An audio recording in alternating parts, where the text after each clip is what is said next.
জয়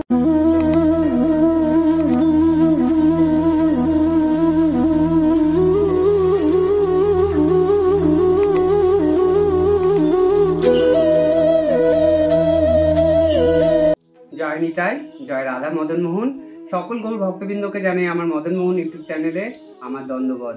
আজ আমি আমার প্রভু রাধা মদন মোহনকে শৃঙ্গার করা, আর আজ আমি আমার জীবনের এমন একটি ঘটনা আপনাদেরকে বলবো, আপনারা সবাই শুনুন। কারণ সত্যি প্রভু যে কত রকম লীলা করে, কার সাথে কীরকম লীলা করে কেউ তা জানে না, আমরা কেউ জানি না। প্রভুর লীলা বড়ই বোঝা মুশকিল। আর আমি এতটুকুনি বলবো, এই মন দিয়ে গোপাল সেবা যে করে তাকে গোপাল একদিন হলেও ধরা দেয়। আমি তা বিশ্বাস করি এবং আমি তা অনেক প্রমাণও পেয়েছি। কারণ প্রভুও হলো ভক্তের কাঙাল, তাই গোপাল সেবা মন দিয়ে করলে গোপাল একদিন তাকে ধরা দেবে। তো আপনারা সবাই এভাবেই গোপাল সেবা করুন, গোপালকে মন থেকে ভক্তি করে ডাকুন আর ভালোবাসুন। কারণ গোপাল হচ্ছে আমাদের সন্তানের মতো। গোপালকে কেউ সন্তান রূপে দেখে, কেউ ভাই হিসেবে দেখে, যে যেরকম পারে গোপালকে ভালোবাসে। আমি আমার গোপালকে আমার সন্তান হিসেবেই আমি আমার গোপালকে দেখি। কারণ আমি আমার এই গোপালকে ছোট থেকে সেবা করছি, আজকে থেকে না, বহু বছর ধরে আমি আমার গোপালকে সেবা করি। তো চলুন আজ আমি আপনাদেরকে আমার এই রাধা মদন মোহনের এমন একটি ঘটনা বলি, আপনারা সবাই শুনুন আর ভিডিওটি পুরো দেখবেন, তাহলেই কিন্তু জানতে পারবেন, না হলে কেউ জানতে পারবেন না। আর ভিডিওটি দেখার সাথে সাথে ভিডিওটি ভালো লাগলে অবশ্যই একটা লাইক আর শেয়ার করুন। আর যারা আমার মদন মোহন চ্যানেলে নতুন দেখছেন এই ভিডিওটি, তারা অবশ্যই মদন মোহন চ্যানেলটিকে একটা সাবস্ক্রাইব করে পাশে বেল আইকনটি প্রেস করে অল করে দিন, আর আমাদের মদন মোহনের চ্যানেলের সদস্য হয়ে যান। আমি এখানে সমস্ত রকমের আমার মদন মোহনের পুজো পাঠ আর বিভিন্ন দেবদেবীর মন্দির ঘুরে দেখানো, আর আমার মদন মোহনের বিভিন্ন রকম লীলা আমি আপনাদেরকে বলবো, আপনারা শ্রবণ করুন। তো চলুন আজ তাহলে আমার সাথে আমার মদন মোহন কি লীলা ঘটালো সেটাই আপনাদেরকে আমি বলি, আপনারা পুরো ভিডিওটা দেখুন। ওম নমো ভগবতে বাসুদেবায় কৃষ্ণায় নমো। ওম নমো ভগবতে বাসুদেবায় কৃষ্ণায় নমো। ওম নমো ভগবতে বাসুদেবায় কৃষ্ণায় নমো নমো। অনেক গরম পড়েছে গোপাল, তুমি ঠান্ডা জল দিয়ে স্নান করো বেশি করে। সবাইকে ঠান্ডা করো, সবাইকে ঠান্ডা রেখো। আজ আমার গোপালের জন্য দেখো এই সব ফুলগুলো সাজিয়েছি। আমি এই সব ফুলগুলো দিয়েই গোপালকে, আমার মদন মোহনকে সেবা দেব। এই টগর ফুলগুলো আমাদের গাছে ফুল ফোটে, প্রচুর এই সময় টগর ফুল ফোটে। আর এই জবা ফুলগুলোও আমাদের গাছের বাড়ির। আর এই জুঁই ফুলের মালাটা আমি কালকে সব কিনে এনেছি আমার রাধা মদন মোহন আর গোপালের জন্য। আর এই বেল ফুলের মালাও আমি নিয়ে এসেছি। আর এই চাপা ফুলের মালা আমাদের পাশে এক ভক্ত আমাদের দিয়ে গেছে। চাপা ফুল তো মদন মোহনের প্রিয় ফুল, আর রাধারানীর প্রিয় ফুল হচ্ছে জুঁই ফুল। তো আজকে আমি এই ফুল দিয়েই আমার রাধারানী আর মদন মোহন গোপালকে শৃঙ্গার করাবো। প্রথমেই বলি, কাছে দূরে থেকে যারা এই ভিডিওটি দেখছেন, আশা করি সকলেই ভালোই আছেন। আমি আমার রাধা মদন মোহনের কাছে সবসময় প্রার্থনা করি আমার রাধা মদন মোহন ও গোপাল যেন সবাইকে ভালো রাখে ও সুস্থ রাখে। আমি এখন তবে একটু ভালোই আছি। কিছুদিন আগে আমার খুবই শরীর খারাপ হয়েছিল, জ্বর হয়েছিল, অনেক দিন ধরেই ছিল। তো এই একটা আমি আপনাদের সবাইকে সত্য ঘটনাই বলি। আমার কিছুদিন আগে খুব জ্বর হয়েছিল, প্রায় 102-3 জ্বর। সময়টা ছিল ঠিক পয়লা বৈশাখের দুদিন আগে। খুব ইচ্ছে ছিল এবছর পয়লা বৈশাখে আমার রাধা মদন মোহন ও গোপালকে তাদের পোশাক পাল্টে অন্য পোশাক পরিয়ে ফুলের মালা দিয়ে খুব সুন্দর করে সাজাবো। সেটা আর এবছর ভাগ্যে হলো না। তবে গোপাল সোনাকে একটা নতুন পোশাক পরিয়েছি কোনো রকমে। আসলে আমার শরীরটা খুবই খারাপ ছিল, তাই সবটা আর পারিনি। আর আমার যখন ধুম জ্বর হয়েছিল তখন নাকি আমি জ্বরের মধ্যে শুধু গোপালকেই ডাকছিলাম, হে গোপাল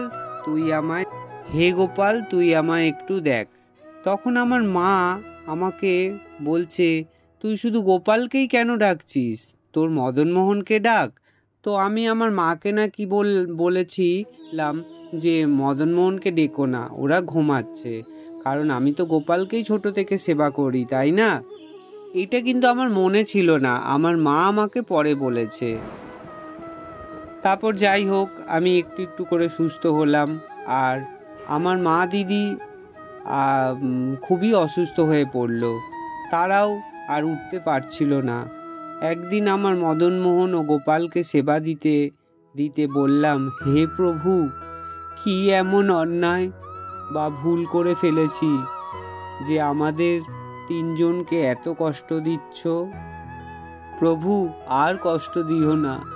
যদিও আমার তাকে দোষ দেওয়াটা ঠিক হয়নি, কারণ আমরা তো নিজেরাই দোষী। যাই হোক, দুপুরে খেয়ে শুয়ে আছি আমি যখন, আমার ঘুমের ঘরে পাশ থেকে কে যেন বলে উঠছে যে শুধু কি তোরাই কষ্ট পাচ্ছিস, আমার কি কষ্ট হচ্ছে না? এই গরমে আমিও তো খুব কষ্টে আছি, আমায় একটু দেখ। তারপর আমার ঘুমটা ভাঙতেই আমি হতভম্ব হয়ে গেলাম যে সত্যিই তো আমরা এত গরমে কষ্ট পাচ্ছি, ফ্যানের নিচে রয়েছি, কত কত লোক আছে যে এসিতে রয়েছে, আর আমার প্রভুকে আমি এই সিনথেটিক জামা পরিয়ে রেখে দিয়েছি। কি করব, আমি তো পারিনি পয়লা বৈশাখে চেঞ্জ করতে, না? সত্যিই আমার প্রভুকে আমি অনেক কষ্ট দিয়েছি। তারপরে আমি কোনো রকম একটু সুস্থ হতেই তাকে সুতির জামা, বস্ত্র, পোশাক পরিয়ে দিলাম আর বললাম, প্রভু আমার ভুল হয়ে গেছে। তখন আমিও বুঝতে পারিনি প্রভু। তারপরে আমার যেন কেমন মনে হলো যে সত্যিই তো আমরা সবসময় ফ্যানের নিচে থাকি, আর আমার প্রভু তো হাওয়াই পাচ্ছে না। প্রভুর কি কষ্ট হয় না? প্রভুরও কষ্ট হচ্ছে। এটা যেন বারবার আমার মনে এসে ধাক্কা মারছে। কিন্তু প্রভু হচ্ছে এই জগতের প্রভু, তার কি কোনো কষ্ট? তো আলো দিচ্ছে, বাতাস দিচ্ছে, কিন্তু আমার যেন বারবার মনে হচ্ছে প্রভুও অনেক গরমে কষ্ট হচ্ছে। তারপরে আমি একদিন একটা ছোট্ট দেখে পাখা কিনে নিয়ে এলাম। ওই পাখাটা আমি শুধু প্রভুর জন্যই এনেছি, প্রভুই ওই পাখাটা রেখেছি। এখন থেকে আমি ওই পাখাটা চালিয়ে রাখি প্রভুর সামনে। আমার রাধা, মদনমোহন ও গোপাল হাওয়া খায়, সারাদিন আমি ওই পাখা চলে। তাহলে বলুন, প্রভুরও কত রকম লীলা। সত্যি প্রভুকে গোপালকে কেউ যদি মন দিয়ে ভালোবাসে, গোপাল আর এই মদনমোহন একদিন হলেও তাকে ধরা দেবেই দেবে। আর আমার এই মদনমোহন আমাকে স্বপ্নে মাঝে মাঝেই দেখায়, আমার সাথে অনেক রকম লীলা করে। আমি আপনাদের সবাইকেই একটু একটু করে বলবো।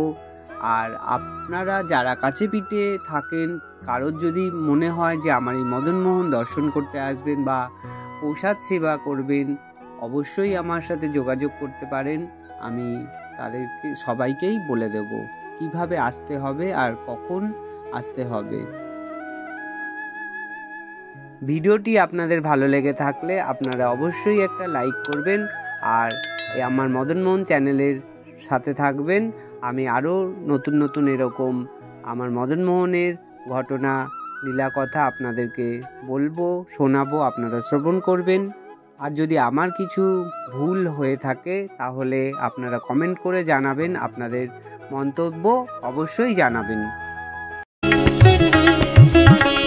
শ্রীকৃষ্ণ চৈতন্য প্রভু দয়া কর মোরে, শ্রীকৃষ্ণ চৈতন্য প্রভু দয়া কর মোরে, তোমা বিনা কে দয়ালু জগত সংসারে, তোমা বিনা কে দয়ালু জগত সংসারে।